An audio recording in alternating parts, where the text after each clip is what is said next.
सरळ व्याज simple interest. P बरोबर मुद्दल. पी म्हणजे काय? मुद्दल. एन बरोबर मुदत. एन म्हणजे मुदत. आर बरोबर काय? दर. आर म्हणजे रेट. रेट म्हणजे काय? दर. मग एक नंबरचं सूत्र आहे सरळ व्याज. सरळ व्याज बरोबर पीएनआर भागिले 100. सरळ व्याजाचं सूत्र काय आहे? पीएनआर भागिले 100. आता रास. मग रासचं सूत्र काय आहे? मुद्दल अधिक व्याज. टाइप 1 दर 60 दर शेकडा 20 दराने 3000 रुपयांचे 3 वर्षाचे सरळ व्याज किती? मग यासाठी सूत्र आहे सरळ व्याज बरोबर पीएनआर भागिले 100.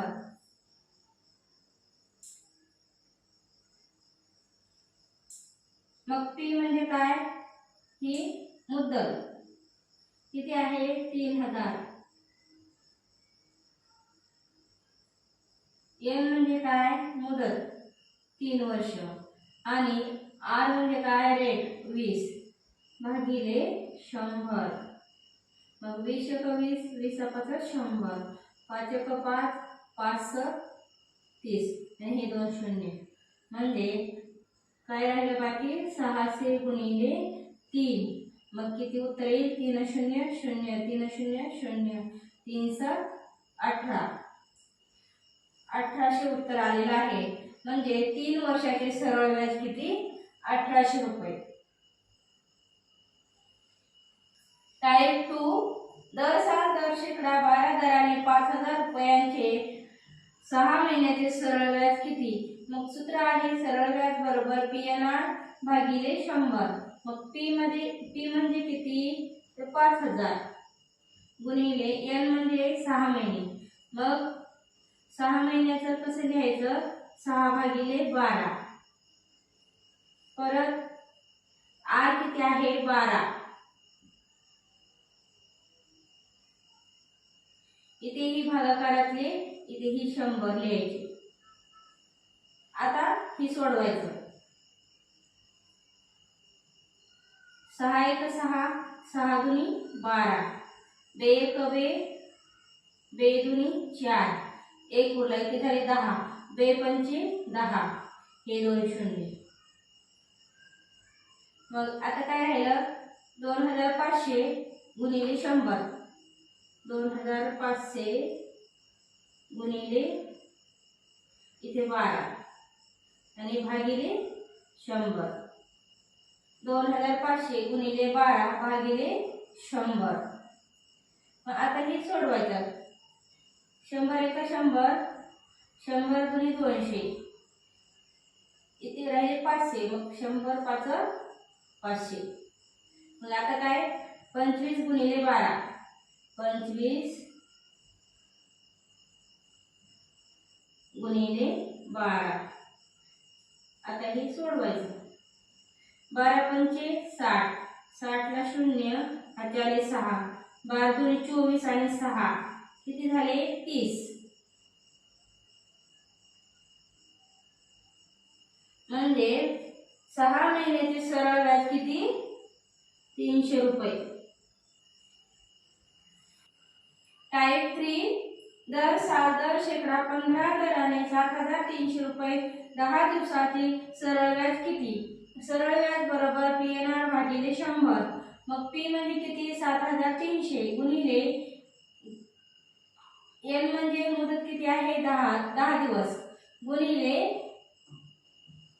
रेट किती आहे? 15 भागिले ही 100 आणि हे गुणिले इथे 365 का केलं? तर इथे 10 दिवस आहे. महिन्यामध्ये दिलेलं नाही किंवा वर्षामध्ये दिलेलं नाही. दिवसामध्ये इथे मुदत दिलेली आहे. त्यामुळं 10 भागिले 365 इथे लिहिलेलं आहे. मग हे 2 शून्य हे 2 शून्य कटले. आता 73 1 73 73 5 365 परत 5 1 5 5 3 15. मग खाली काय राहिलं? फक्त 10 गुणिले 3 म्हणजे 30 रुपये. 10 दिवसाचे सरळ व्याज किती? 30 रुपये. टाइप 4 दर 60 दर शेकडा 5 दराने एका रकमेचे 2 वर्षाचे सरळ व्याज 5000 रुपये होते तर ती रक्कम कोणती? सूत्र आहे मुद्दल बरोबर सरळ व्याज गुणिले 100 भागिले मुदत गुणिले दर. सरळ व्याज किती आहे 5000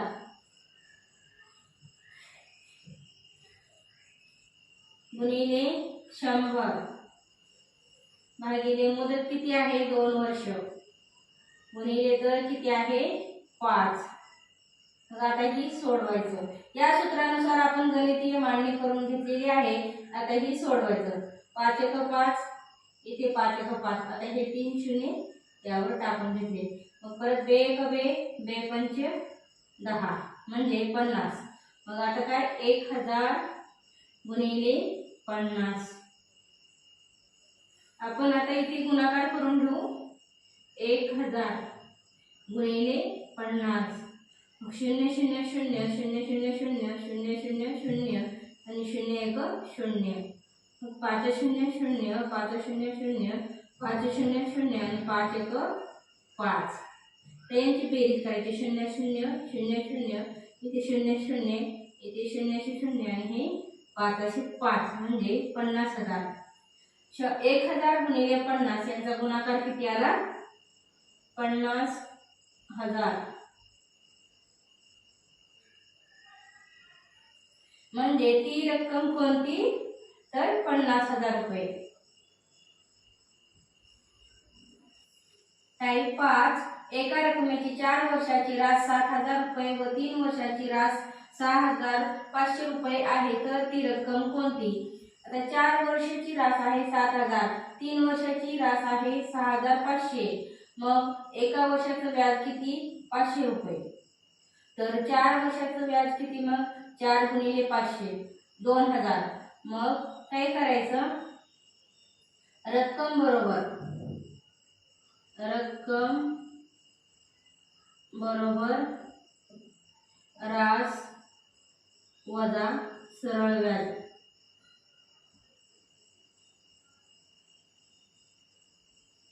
मग किती होईल रास आहे 7,000 वजा सरळ व्याज किती आलं 2000. मग 7,000 मधून 2000 गेले तर आहे किती 5,000. म्हणजे ती रक्कम कोणती 5,000 रुपये. टाइप 6 कोणत्या दराने एका रकमेची दाम 5 पट 25 वर्षात होईल. तर 5 पट म्हणजे काय तर 500 घ्यायचे. 5 पट म्हणजे 500 घ्यायचे आणि 500 मधून 100 वजा करायचे. मग दर बरोबर 500 वजा 100 आणि त्याला काय करायचे मुदतीने भागायचं आहे. मुदत किती आहे 25 वर्ष. मग 500 वजा 100 किती झाले 400 भागिले 25. मग आपण हे आता सोडून पाहू. 400 भागिले 25 5 5 25 5 8 40 0. परत 5 1 5 किती 5 1 5 5 30. म्हणजे उत्तर किती आलं 16. तर दर बरोबर किती मग 16. टाइप 7 दर 5 दराने एका रकमेची दाम दुप्पट किती वर्षात होईल. मग दाम दुप्पट म्हणजे काय तर दुप्पट शब्द आलेला आहे प्रश्नामध्ये. मग काय करायचं 200 घ्यायचं. 200 वजा 100 करायचं आहे आणि त्याला मुदतीने भागायचं आहे. सॉरी दराने. मग 100 मधून 200 मधून 100 गेले तर किती राहतात 100 भागिले 5. मग 5 1 5 5 2 10. म्हणजे उत्तर किती आलं 20. म्हणजे 20 वर्ष.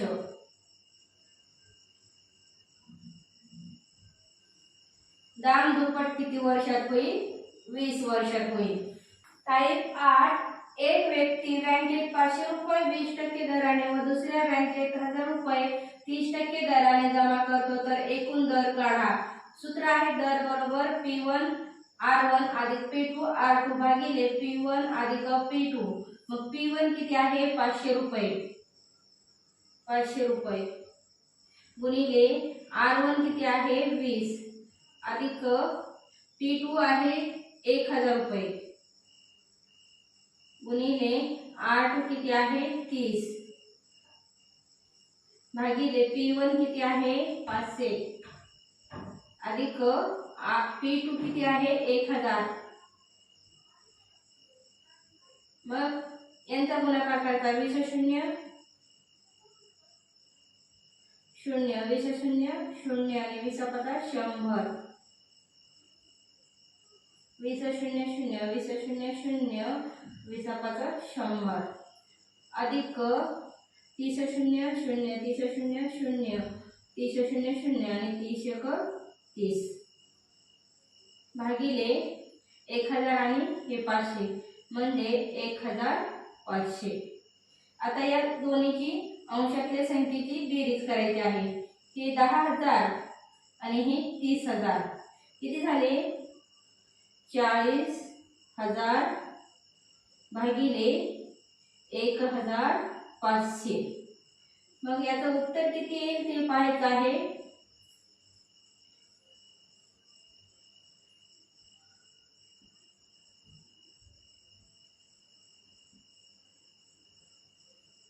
मग 40,000 भागिले 1500 हे 2 शून्य कटले मग किती राहिले 15 भागिले 400 15 दुनी 30 40 मधून 30 गेले राहिले 10 वरचा शून्य खाली घेतले झाले 100 15 स 90 100 मधून 90 गेले 10 राहिले परत आता 15 ने 10 ला भाग जात नाही म्हणून इथे मनाने शून्य घेतला इथे मनाने शून्य घेतला म्हणून इथे पॉइंट दिला मग परत 15 स 90 100 मधून 90 गेले 10 राहिले म्हणजे भागाकार किती आला 26.6 26.6 म्हणजे तर किती आलेला आहे 26.6। टाइप 9 व्याजाचा दर 5% च्या ऐवजी 7% ठेवला तर 10 वर्षाचे व्याज 1500 रुपये जास्त मिळते तर मूळ रक्कम काढा। सूत्र आहे मूळ रक्कम बरोबर व्याजातील फरक भागिले दरातील फरक गुणिले 100 भागिले मुदत। मग या सूत्रानुसार आपण इथे गणितीय मांडणी करून घेतलेली आहे। मग आता ही सोडवायचं 10 एक 10 परत इथे 10 एक 10 10 पाच 50 आणि हे शून्य। आता इथे फरक किती आहे 2 तर मग काय होईल इथे 2 फरक येतो 7 मधून 5 गेले तर 2 राहतात मग परत 2 एक 2 पंचे 10 आणि हे शून्य म्हणजे 150 गुणिले 50 किती येतं ते पाहायचं आहे।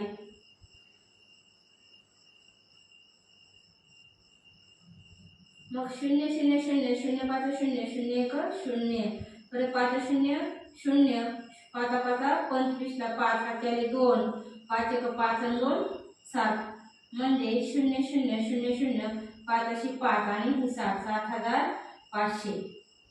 या दोन्हीचा 150 गुणिले 50 चा गुणाकार किती आलेला आहे 7500 म्हणजे मूळ रक्कम किती आहे 7500 रुपये। टाइप 10 एका रकमेचे सरळ व्याज मूळ रकमेच्या 4/16 पट आहे आणि दर व मुदत सारखीच असेल तर दर काढा। सूत्र आहे दर बरोबर वर्गमुळात पट गुणिले 100। मग वर्गमुळात किती आहे पट 4/16 4/16 गुणिले 100। मग 4 कुणाचा वर्ग आहे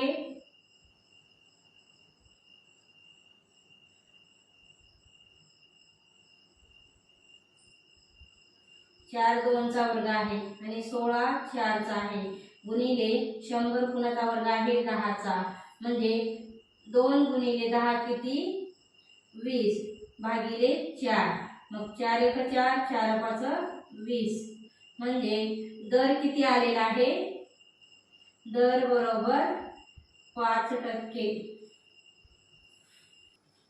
टाइप 11 काही रक्कम सरळ व्याजाने 2 वर्षासाठी उधार दिली दर 5% जास्त घेतला तर 500 रुपये जास्त वसुली झाली असती तर मुद्दल काढा।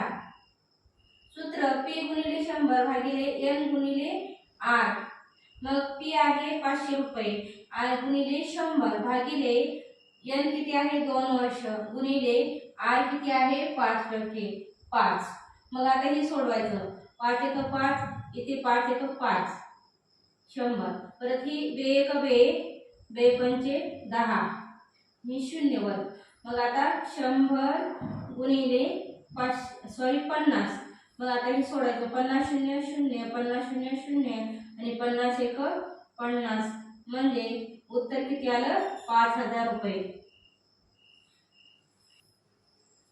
टाइप 12 दोन सारख्याच राशी दोन बँकात जमा केल्या. पहिल्या राशीसाठी 20% व्याज 5 वर्षासाठी, दुसऱ्या राशीसाठी 10% व्याज 4 वर्षासाठी.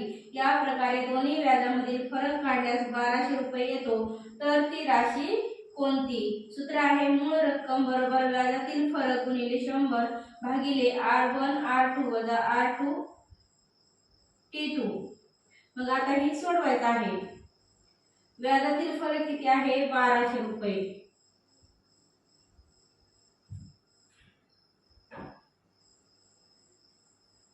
गुणिले 100 भागिले R1 T1. R1 किती आहे 20 गुणिले 5 वजा R2 T2 10 गुणिले 4. मग आता ही सोडवायचं आहे. मग 100 0 0 100 0 0 100 दुनी 200 200 ला 0 हातचे आले 20 100 एक 100 आणि 20 120 म्हणजे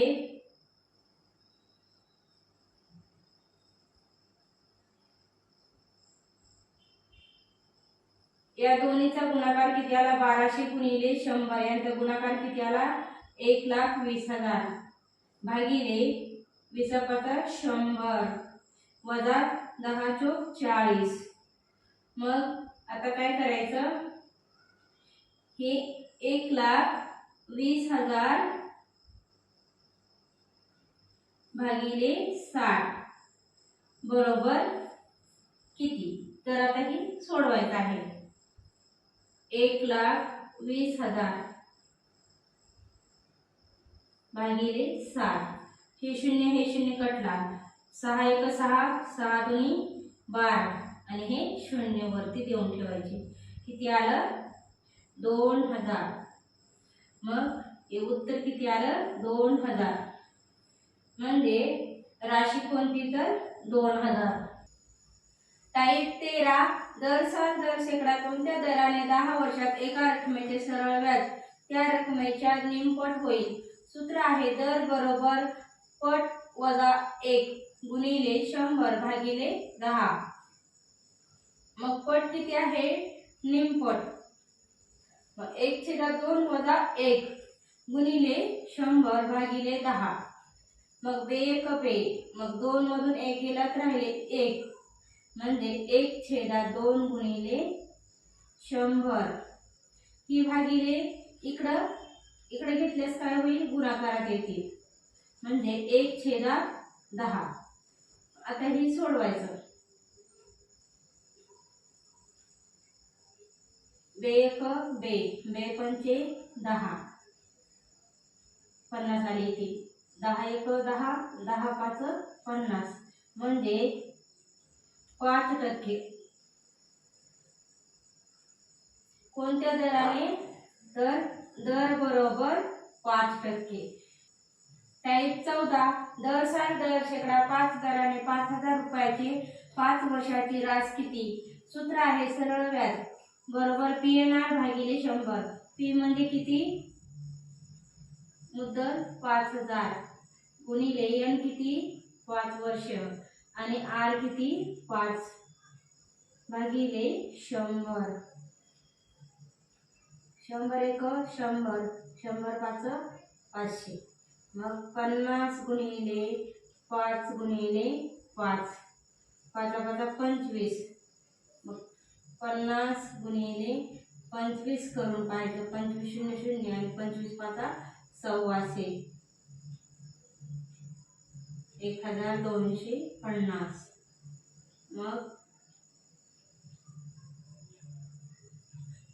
हे काय झालं, व्याज. मग रास लिहायची, आपल्याला रास पाहिजे. मग रास बरोबर मुद्दल अधिक व्याज.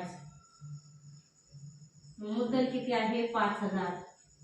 5000 अधिक व्याज किती आहे, 1250 रुपये. मग या दोन्हीची काय करायची, बेरीज. 5 आणि 1 6 म्हणजे 6250. तर 5 वर्षाची रास किती, 6250. टाईप 15 दरमहा 1 रुपयावर 1 पैसा या दराने 14000 रुपये मुदलचे 3 महिन्याचे सरळ व्याज किती. 1 रुपयाला 1 महिन्याचं व्याज किती, 1 पैसा. तर 1 रुपयाला 3 महिन्याचं व्याज 3 पैसा. तर 1 रुपयाचं 3 पैसे, तसेच 14000 रुपयाचे x पैसे. मग यांचं काय करायचं, तिरपा गुणाकार. 1 गुणिले x बरोबर 14000 गुणिले 3. मग x बरोबर 14000 गुणिले 3. 3 0 0 3 0 0 3 0 0 14 2 28 14 त्रिक 42. म्हणजे x बरोबर किती आलं, 42000. मग काय करायचं आता, यांचं 42000.